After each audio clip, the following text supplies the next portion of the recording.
वास्तव में प्राचीन भारत की गुरुकुल परंपरा के उस प्रावर्तन समारोह का ये दीक्षांत समारोह हिस्सा है, जिसमें कोई स्नातक अपनी शिक्षा को अर्जित करने के बाद अपने एक नए जीवन में प्रवेश करता था और उस समय विश्वविद्यालय के कुलपति के द्वारा, जो किसी गुरुकुल में किसी ऋषि के आश्रम में स्थापित थे, उनके द्वारा यह उपदेश अपने स्नातकों को दिया जाता था कि सत्यम वद धर्मम चर, यानी सत्य बोलो और धर्म का आचरण करो। और उसके बाद फिर यह दीक्षा उपदेश आगे चलते चलते हर उस स्नातक के लिए, उपाधि धारक के लिए आवश्यक था कि हम जीवन में कोई ऐसा कार्य नहीं करेंगे जो न केवल इस शिक्षा को बल्कि संस्थान को भी कहीं कटघरे में खड़ा करता हो, यानी उस समय के गुरुकुल की परंपरा को भी कटघरे में खड़ा करता हो। जीवन में अन्य अवसर ऐसे आते हैं जो व्यक्ति को महान बनने का अवसर प्रदान करते हैं, लेकिन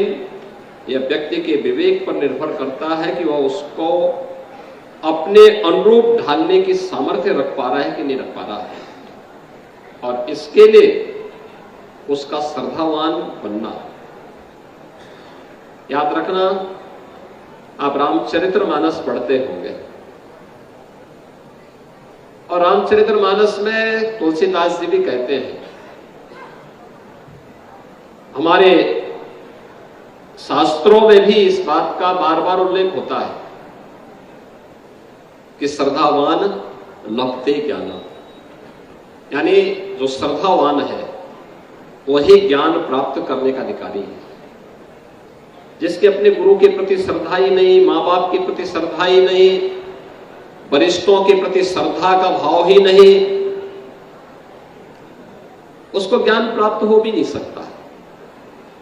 और इसीलिए भारत की परंपरा में प्राचीन काल से इस बात का कहा गया कि देश, काल और पात्रता का ध्यान रखा जाना चाहिए। यह व्यक्ति उसके पात्र है कि नहीं है, और तभी उसको उसके रूप उस प्रकार के ज्ञान से परिपूर्ण करना चाहिए। तैत्तिरीय उपनिषद का यह मंत्र आज हजारों वर्षों के बाद भी भारत के अंदर दीक्षा उपदेश बनकर के हमारे युवाओं को एक भावी जीवन में आगे बढ़ने के लिए प्रेरित करता है।